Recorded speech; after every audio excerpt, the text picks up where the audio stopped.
संपन्न होने के बाद मतगणना से पहले नीचे रखे सरकार और प्रशासन बौखलाया हुआ है। बदले की नीयत से अवैध कार्रवाइयाँ करना प्रारंभ कर दिया है। 17 तारीख को आईजी ने एक बैठक ली और बिंदु संख्या 2, जिसका हवाला नहीं है, लेटर मुझे मिला है व्यक्तिगत सोर्स से, अधिकृत रूप से नहीं।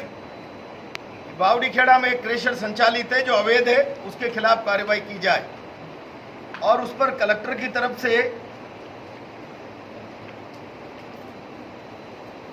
22 तारीख को 7 विभागों को संयुक्त जिम्मेदारी दी।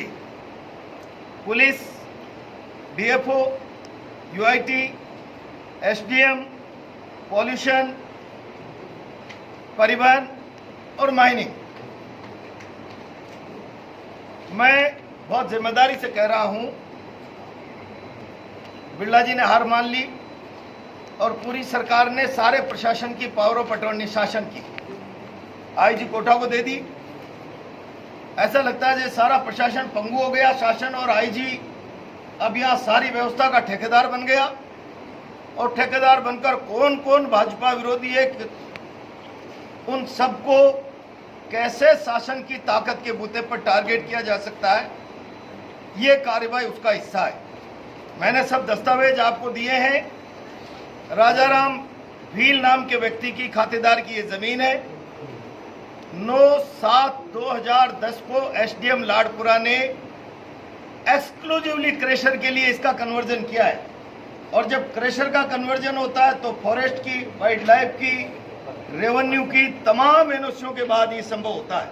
एनवायरमेंट सबकी एनओसी के बाद 16/5/2011 को राजाराम ने सेल परमिशन ली कि मैं इसको बेचना चाहता हूं। 23/10/2011 को मेरी पत्नी के नाम इस जमीन की रजिस्ट्री हुई है। कन्वर्जन होने के बाद के भी 1.25 साल बाद 23/10/11 से हम 2015 तक क्रेशर नहीं लगा पाए। नियमों के दायरे में अवधि विस्तार की 30/1/2015 की हमको छूट मिल गई कि राज्य सरकार ने इस पर छूट दी है। वो पत्र भी मैंने आपको दिया है। और 2016 से हम वहाँ क्रेशर ऑपरेट कर रहे हैं। कोरोना काल में कुछ समय बंद रहा और हमारे पास ऑपरेट टू कंसेंट 2016 से लेकर 2000 बीच में 30/6/2028 तक की एनवायरमेंट की हमारे पास परमिशन है। इसके बाद हमको किसी भी महकमे की कोई परमिशन की आवश्यकता नहीं होती। जानबूझकर ये सरकार, ये आईजी जिसको मैंने कॉलेज चुनाव के अंदर टारगेट किया था कि ये बिल्कुल एजेंट की तरह काम कर रहा है। और आज भी आईजी का वो चरित्र वफादारी निभाने का, देखिए मैं विरोधियों को पुलिस की, शासन की ताकत पर किस तरीके से नीचा दिखाने की हैसियत रखता हूं। मैं बहुत स्पष्ट शब्दों में चेतावनी दे रहा हूं, कोई गलत काम करेंगे उसका गंभीर परिणाम होगा।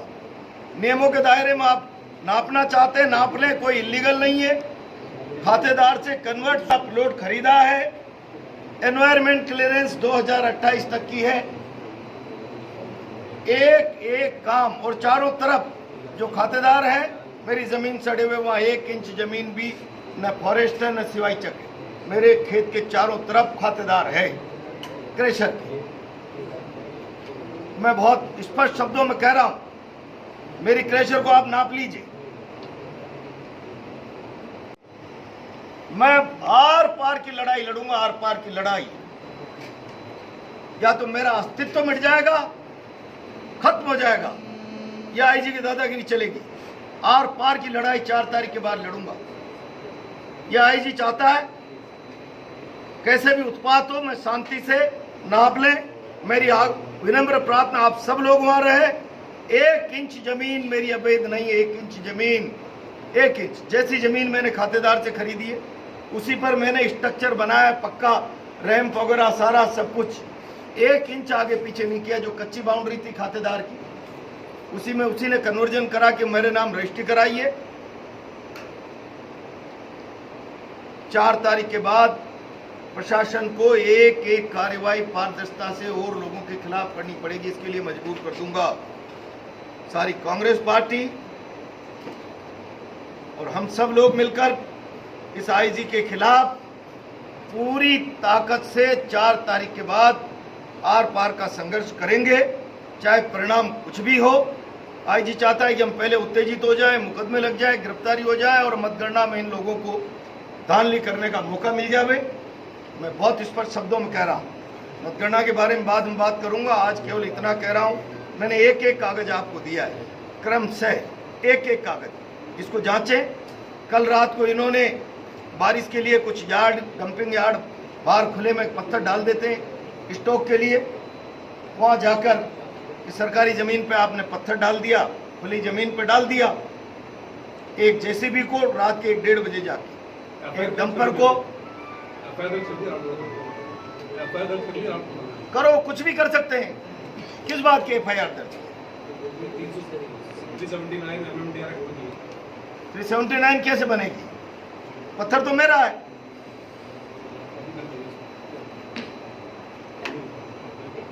पत्थर तो मेरा है ना, और मैं वहां से कोई चोरी थोड़ी कर रहा था। डंपिंग किया है मैंने, मैं स्वीकार कर रहा हूं। और इसीलिए ये आपने देख लिया, दुर्भावनावश मुकदमे लगाना, बदनाम करना। एक बड़ा अखबार लिख देगा कल बहुत जोर से, पूरा राजस्थान देख लेगा मैं अवैध गतिविधियों में शामिल हूं। पूरा राजस्थान जानता अवैध गतिविधि करने वाला शासन के खिलाफ बोल नहीं सकता। कोई अवैध काम नहीं है। कल आ जाए और जांच पड़ताल कर ले। चला उसका इसके पहले भी तो कोई आपकी जमीन थी, वो दफाने का काम किया था, प्रशासन हुआ था, कर लिया था ना पिछले राज में। 1 इंच जमीन निकली, क्या हमारी गरीबों की जमीन ले ली, बदनाम मुझे किया। 1 इंच जमीन नहीं निकली, 1 इंच मेरी, 1 इंच। आपको ज्यादा और मिली अपनी जमीन? मुझे तो ज्यादा और मिली है, बाहर निकल रही थी। सर, कल जिस तरीके से जो आपके पार्टी के हैं आमिर पठान, उन्होंने कहा कि मेरे ऊपर कार्रवाई की गई है, लेकिन एक दो बड़े राजनेता हैं जिनके ऊपर हजारों बीघा जमीन के कब्जे का आरोप है, क्या आप उस पर भी आगे कोई कार्रवाई करने के? मैंने कह दिया, मुझे गलत तरीके से बदनाम करने की चेष्टा कर रहे हैं। 4 तारीख के बाद एक एक को एक्सपोज करेंगे, किसका कहाँ कब्जा है। शासन प्रशासन को इस पर भी एक्शन लेना पड़ेगा, नहीं तो घेरा डालकर बैठेंगे, घेरा डालकर।